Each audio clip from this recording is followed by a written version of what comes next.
For more than 2 decades, we've been educating our listeners about financial topics that are most important to you. Do you have enough money to retire? How will you keep from running out of money? What's your plan for managing market risk?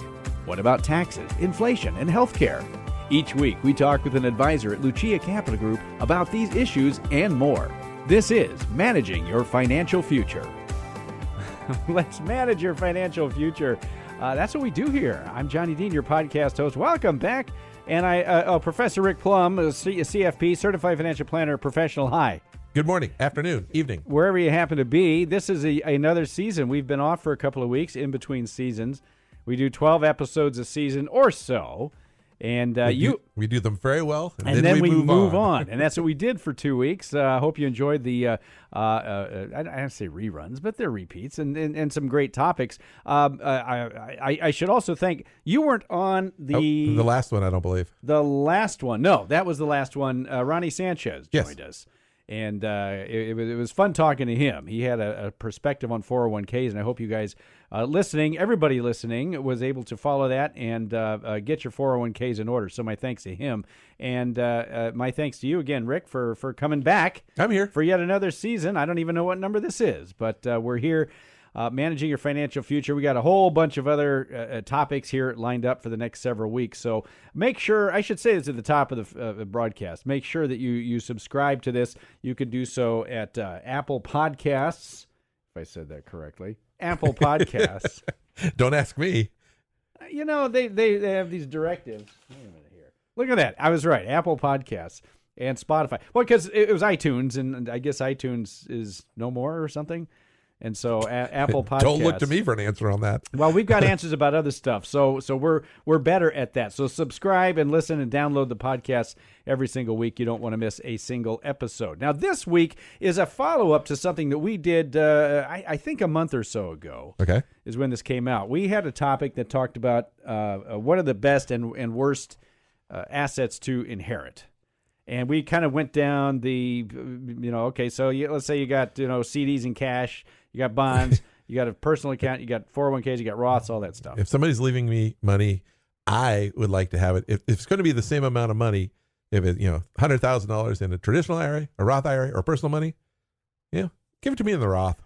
I'll take the Roth. Yeah, it's true. And that's something that a lot of people don't think about too often or at all, is that, the assets that I'm giving my heirs or beneficiaries or whatever it is, it matters from a tax standpoint, certainly. Taxes matter. Taxes matter, and that's one of the things that we covered last time, and we had some good response to that. And so there's something we don't talk a lot about on this podcast, but I wanted to bring this up and see if we can simplify some of these things for people, because the overarching topic of that had to do with estate planning.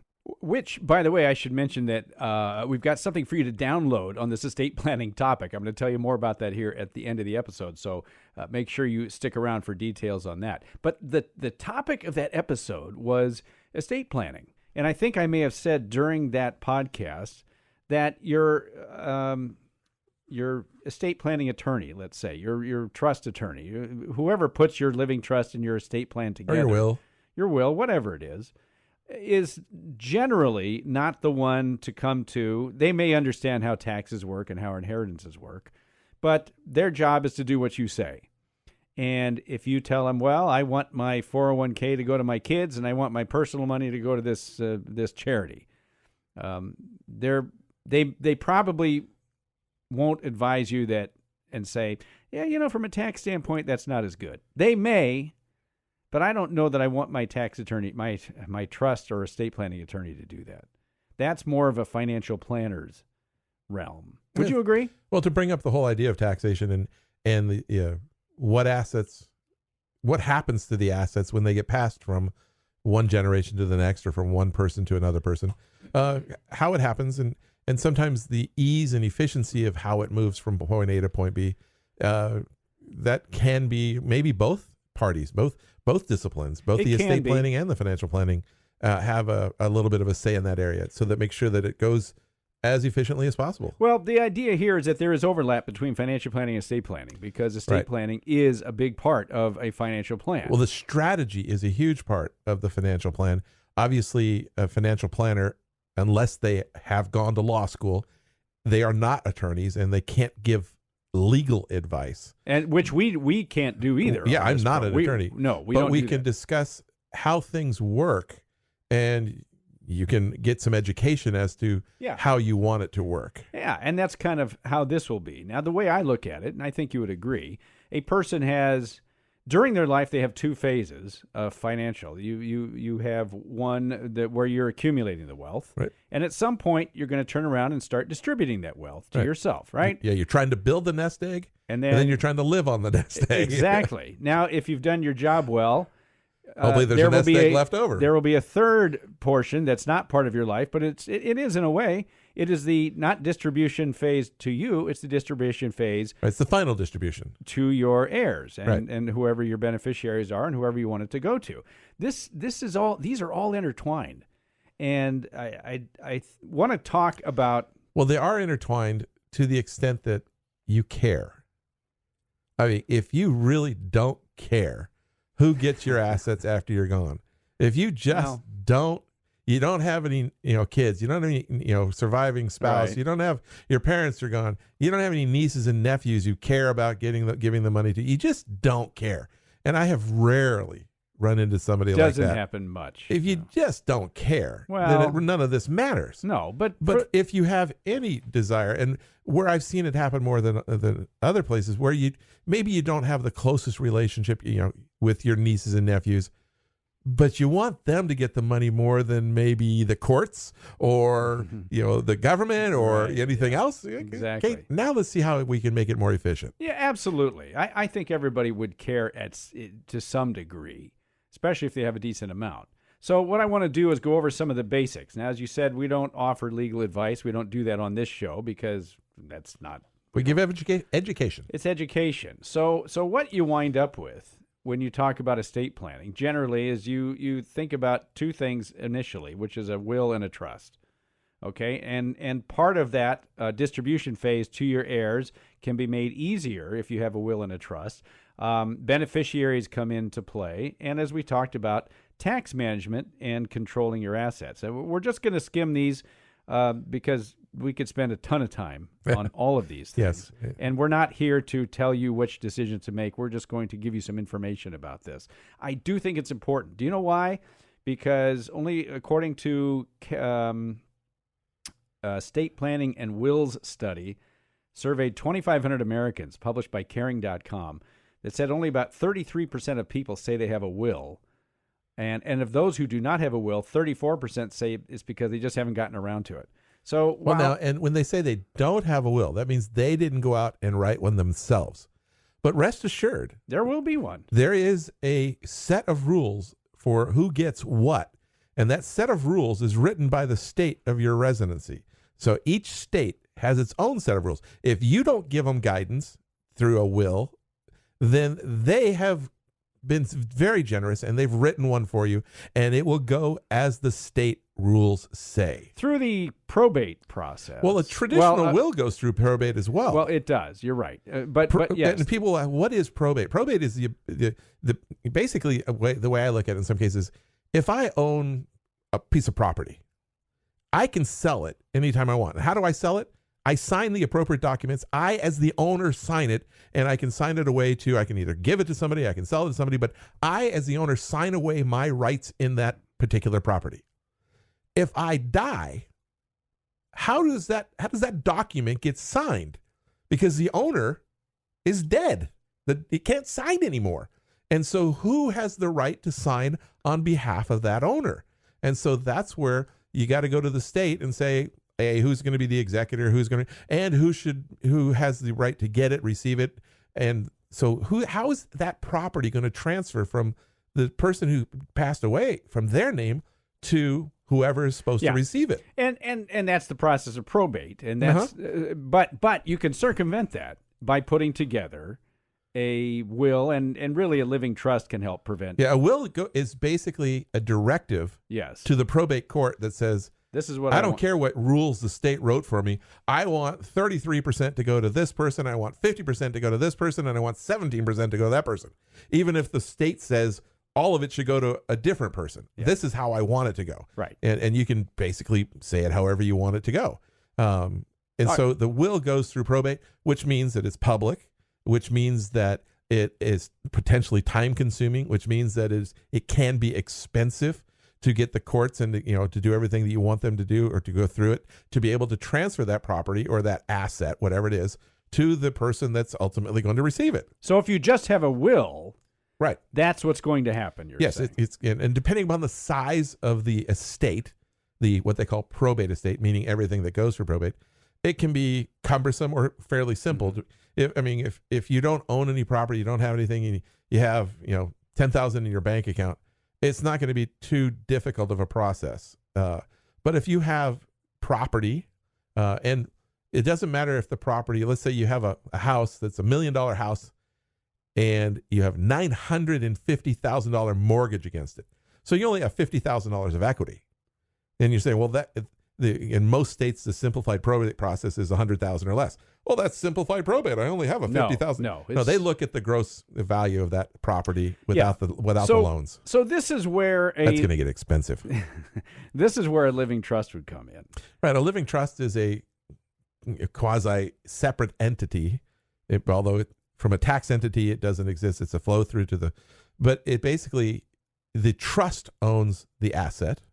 Now we're talking about not IRA, non-tax deferred accounts here. Those have beneficiaries. Those are different animals. We'll get to that in a second. But the trust would be the technical owner, and the trustee has the rights to sign or not sign and do everything so basically, the trustee has the rights to sign and sell or do anything they want with that. That asset. And when you pass in the trust, there is a new trustee, a successor trustee named. And so once they go through the little bit of paperwork to now they are the trustee because you've passed away, they have all the rights. They don't have to go to the courts to get the court to sign off on them being the successor trustee. It's already written out in the document. It's written out in that separate entity, that trust document that says, in the event of my passing, so-and-so is elected or chosen to be the successor trustee. If they're unwilling to act or unable, maybe they're pass away, then you may have a hierarchy of 3 or 4 people that you've named. But there's a successor trustee named. They can sign. They basically are stepping into your shoes and have all the legal authority that you had during your life. To sign it and say, here. So we don't have to go through probate in those areas. Yeah. Okay. So that's what the living trust does. And it's different from a will. Yes. Because when you set it up as the grantor, they could say very similar things. In the event of my death, I want John Dean to get my house. I could have that put that in my will. I could put that in my trust. It's just that the will goes through probate and one does not. Why does the trust not go through it? Is it because when you're alive, you gave the trust ownership of it? Because the trust is still alive. Mm-hmm. This trust is still an entity. When you die, you're no longer actually an entity. You're a dead entity, I guess. But you're not a legal entity anymore. You have no more legal rights as a dead person. You're a non-person. You cannot sign for anything anymore. Yeah. But the trust didn't die. The trust just continues on. It has triggering events that change the trustee, mm-hmm. has triggering events that change how the assets may be managed, but the trust is still there. It doesn't have the owner of that asset is still the same owner that it was before. The trust is the owner. Unlike your owning personally, the owner's dead. Yes. So the trust is the owner, and that lives on, and it makes the process much simpler. Now, there could be issues down the line with trustees and how much control you're putting over beneficiaries, who the beneficiaries are. But if you set up a trust and a will, if you set those two things up, when you say that, I've never seen a trust set up without a will. The will is still a very important asset or legal document. In fact, a lot of people, when they get their trust, it's in a binder, and it's multiple legal documents. Oh, yes. It's not just the trust. There is a will. Usually they're called there are eight or nine different stacks. They're called a pour-over will. And the pour-over will has certain assets that it can distribute, assets that don't necessarily have a title, maybe, the mama's china, this silver, the tools go here, things like that. And then anything else that I forgot to put in my trust, pour it over into my trust. Hence the name pour over will. So the will is there to capture anything that you forgot about, didn't get around to, that's not in the name of the trust that you don't give away. All those copies of Mad Magazine that I have from the 70s. Yeah, that collection? I didn't put that in my trust. No, you're going to say, that's in the give those to Rick. Yeah. I'm going to try to take them with me, actually. I don't know that's ever been successful yet. I could read some good Spy versus Spy again. Sure, why not? Little bird's eye view? Come on. How many Before people? Fold me in, Al I Jaffe. love those things. Those are great. Anyway, so we've got the will, the trust, and you're usually going to get a durable power of attorney. You're going to get maybe healthcare, healthcare directive, a physician's direct. They're all technically separate legal documents, but most of the time they're going to come as a bundle when you get your trust done. Hopefully they do. People have done it because they didn't get around to it. Some people have said, well, there's such a cost to that. Now, I know costs vary between states, and then depending on how complex you want to be. How much control do you want after you're gone, which we'll talk about here in a second. But generally... I'm not going to get into quoting prices. I'm not going to quote prices either, but it can be in anywhere if it's you have just a simple sort of I trust everyone, there's not going to be any problems. It can be in the lower four figures, but you can also get up into the you can get carried away. Mid four figures or higher, and it depends on your net worth and what's going on. Of course. So, all right, now we talked about, so that's the will and the trust. You set those up. Now, the other part of this estate planning deal. Yeah. I was going to say the will and the trust deal with your personally owned assets, assets that are not IRA, retirement accounts. Your home your house, probably should go into that. Yes. Yeah. So, it's just things that you own individually, personally, not your IRA, not your Roth, not your 401k. Those are a different class of assets. Now, so this is what the other thing that you need to take care of, and that has to do with your beneficiary designations. Because that's a very important thing. Things like life insurance policies, things like your retirement accounts. What about like your bank accounts? Well, it depends on how much money you keep in your bank account, because if you've got everything in your trust, a lot of people like to keep their checking account personally, so that they write, John Dean instead of John Dean trustee when they write a check. But then again, who writes checks? Yeah, exactly. Nobody writes checks anymore. All right, but they'll keep 401k, a couple $1,000 in a checking account. Okay, that's not gonna maybe it's not a big deal. So that's a simplified probate issue that can get transferred fairly easily. But I know a lot of retirees that have a couple $100,000 in savings. Well, that should probably be in the trust. Sure, if the kids have to write checks or something, it could make it easier. All right, so beneficiaries. Beneficiaries talk about those and how you do that.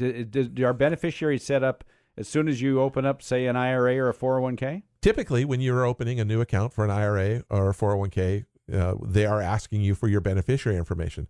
I would hope they would actually push you to put that information.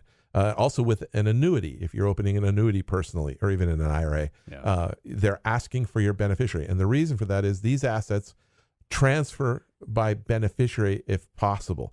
Now, the beneficiary assignment trumps the trust or the will. My will could say that John Dean gets everything in my estate. I'm a really nice guy to John today. I don't know why, but he gets everything. But on my 401k, I put a beneficiary as somebody else. My will and my trust both say John gets everything. In this case, John's not getting the 401k because the will and the trust don't control an asset that has a beneficiary. Beneficiary comes first. Mm-hmm. They get the money first, regardless of what the will and what the will and the trust say. So we have to coordinate these. And a lot of times they'll say, just name the trust as the beneficiary of everything. Well, that may or may not be the best item. And I'm leaning toward not, but it could be, depending on how much control you want to have again. And it does come down to control. But if you don't have control issues and you don't have, 57 different beneficiaries, in many cases, from the beneficiary standpoint, it's just a lot easier to name them directly. It's easier for them to get the accounts set over to themselves rather than go through the trust. So we want to look at what are the reasons for doing what you're doing. Why are you naming the trust or the individual? What is the benefit? What is the disadvantage of doing it one way or the other? Yeah, there are pros and cons of those, and I don't know if we have time to get into all that because this is sort of from a beneficiary standpoint. If we going back to a couple of weeks ago, what assets are the easiest or best to inherit? Those with a also, beneficiary. What is the easiest way to inherit? Should it be as a sub-beneficiary of a trust, or should it be a direct beneficiary of the 401k IRA annuity that you have? Heck, even personal accounts can have transfer on death, payable on death designations, which are essentially beneficiary designations that would then trump the will in the trust. Mm-hmm. And I guess some people have that on their home too occasionally. Every state has some kind of beneficiary deed available on property. Yeah. It may not be called the same thing in every state, but you can technically put basically a beneficiary on property. So when you're putting your estate plan together, have that will, have that trust, as we said, and then make sure your accounts, your retirement accounts, and all those have, and your life insurance too, I would assume, have the beneficiary designations. You want to make sure that you review that from time to time. Oh, yeah. And make sure that it's still going to the person that you want it to go to. Right. And there are times when 10 years ago you trusted somebody, and then all of a sudden, whoa, look at this. So let's talk for a second. Well, and if you are updating your beneficiaries and you have told people before this who was getting what, and you're changing that, you might want to let them know, but it may be an awkward decision to say that because if somebody thinks they're getting X amount of your estate and then later on you've changed it and they're getting a substantially smaller portion and then you die, there can be a fight there. And lawyers can get involved. And mom's loved you best, loved me best, and all this Dad stuff. said he was going to give me the house or this. But okay, so before I talk about control, very quickly, I think if when you go to your financial advisor and you talk about this stuff, you should let them know all this stuff, because you should also have your heirs, I would assume, at least your closest heirs, come into a meeting with you and discuss all this stuff. Some people don't like to do that, but I think it's important. The generation before us, and even to some extent our generation, we didn't talk about finances with our parents. None of your business how much money we have. Yeah, or where it's going to go or what's going to happen. It was taboo. You just didn't talk about money with family. But it creates problems. When somebody passes away, it can create tremendous amounts of problems, especially if you have blended families, second marriages, and other things that can create. You, as the advisor, would advise the same thing, I would assume. If you're going to have your estate plan, you should talk to your financial advisor about it and bring your heirs in as much as possible, feasibly, at least feasible. If you've named X person or somebody as your trustee, successor trustee, one of the biggest things for a successor trustee is finding out that they're the successor trustee after the person died, and then finding out, well, I have no idea where the assets are, what assets are out there. Yeah. And so you may want to bring that successor trustee in a little bit earlier. And if you are making very big changes to who gets what and you're cutting somebody down, maybe include something in writing to that person. And tell them, yes. Or if you don't want to tell them to their face, put it in writing somewhere, so they can get it when you're gone. You don't have to worry about it then. Boy, that's just, I tell you, that's the chicken route, as they say. All right, but okay, that's fine. However you want to do it. Now let's talk for just a minute or two about control. There are times when you want to maintain control. There's a lot of different reasons for control, especially blended families in many instances. Yeah, there's lots of reasons for control. Blended families may be one of them. Another one is you have heirs that have certain issues where they've shown that they can't handle money. There's addiction issues. There's physical or health issues that maybe they're on government assistance. And in that case, you want a special needs trust or some other type of control issue so that they can still qualify for that government assistance. How do you do this, though? How do you control it? You say, well, okay. Those are going to require trust. I want my daughter to receive this, but if she ever marries that creep. Well, I've seen that, too. You can get pretty carried away. Yeah. I've seen it a lot where the beneficiary is not an issue. They don't have any problems. They can handle their own money, at least so far. But the person that is writing, the person with the assets at the moment, mom, dad, grandma, grandpa, whoever it is, doesn't care for their spouse. Or doesn't think their spouse will they think their spouse will waste it, or go dump their and go find a third spend, and the money's gone. They write trusts. What do you do? They put a trust in place so that the person that you want to get the money has an income for life, but they can't touch the principal. Or they put somebody else, though, this is the key, they put somebody else as trustee of that money. They say this money is for the benefit of Dave, but he's only entitled to the income that's generated from him annually.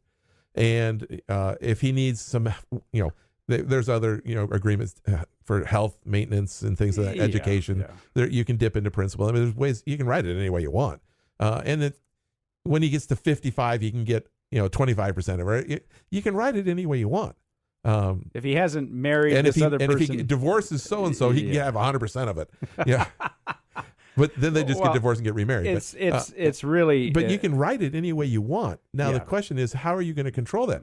If you write all this control in there for Dave, then you make Dave the trustee, you've written nothing, because Dave can do whatever he wants, because there's no trust police out there, looking at what's happening to have this. Somebody else do it in that instance. The more and have somebody else that Dave can't push around. I mean, when my kids were younger, if we'd named my brother, the uncle of my kids, as the trustee, my two daughters had him wrapped around their finger. Work. He would have given in anytime they said, "Uncle, can we have?" No, you take it to the banker or somebody even though he was a trustee and he's supposed to be an adult in that case, he was putty in their hands. So you take it to a banker or somebody outside the family who doesn't know any of these people, or a family member that is strong enough to say no. Yeah, that's true. These are important conversations that you need to have. So it's all part of a plan, and when we're talking about it, a lot of it has to do with, especially when we're talking, you mentioned blended families.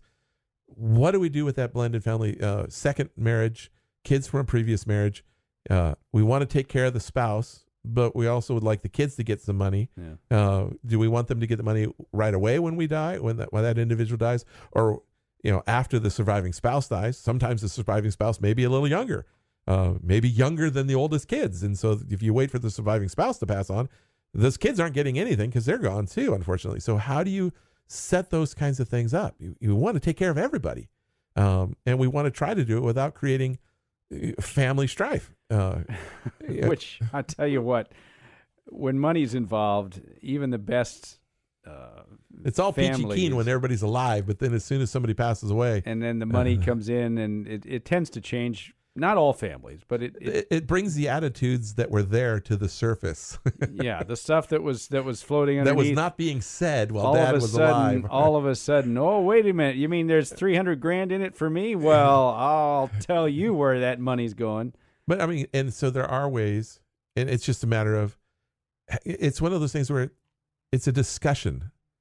You need to figure out while you can still discuss it, what you want to have happen. But it's a matter of identify, because we want to care for that surviving spouse. But what happens if we want to give half the estate to the kids and half the estate to the spouse? Does that leave enough money to provide for the spouse?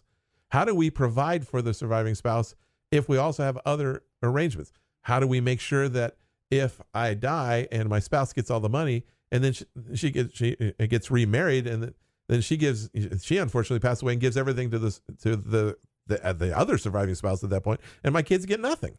That's where good trust work comes to play. Well, it does. Now, before we wrap up here, you as the financial advisor who's not doing the trust, but where do you best fit in when you're trying to coordinate with somebody who's got putting a trust together, or they already have? I mean, those two meet at some point. Well, we have to help educate and help identify what the assets are, help identify what is beneficial, like we talked about a couple of weeks ago. What assets would be best to leave if you're leaving it to multiple different entities? Very good. Which assets go to which person? I mean, if you're going to, you got $1 million and you want 300,000 to go here, 300,000 to go there, 400,000 to go there. Well, this person's in a very low tax bracket. Maybe they should get the traditional IRA. This person's in a very high tax bracket. Maybe they should get the Roth IRA. This is a charity. They can get the annuity or whatever. So how do we set it up? And what are the things to think about? And so that you can tell your estate planning attorney, here's how we're thinking about doing it. Yeah, maybe have it written out so that you can, understand how it works. And sometimes just dealing with attorneys in general. When I first started in the industry, I used to think attorneys were just so pessimistic.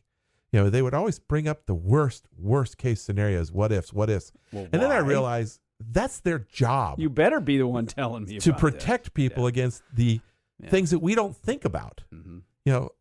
I wouldn't have thought of that. I mean, people do that. Oh yeah, they do. And now that I've been in the industry for 1 million years now, or whatever it is, I've seen all this stuff happen after somebody dies, where it's like, wow, they used to get along so well. And look what happened now. It does happen. So what I would do for you folks listening in on this podcast, if you haven't set up your estate plan yet, I would urge you to do so. If it's not just for rich people, it's not just for people with potential estate tax issues. It's anybody with, a home, anybody with a decent-sized or even not so decent-sized retirement accounts, anybody with money that they care about what happens when they're gone. And if you have properties in multiple states, probate just got a lot more expensive. Well, so just another reason to do that. And as Professor Plum just said, talk to your financial advisor about it. Bring your heirs as best you can into the discussion so that they're aware of what's going on. Make sure they understand why you set things up that way. Make sure that you understand why you set those things up that way. Talk to your advisor about which asset should go where. And this is why we followed up on this discussion from a month or so ago, because we had people asking us questions that sort of said, well, why don't we just get into this a little bit more? Talk to your advisor about it. You can speak with anybody at Lucia Capital Group.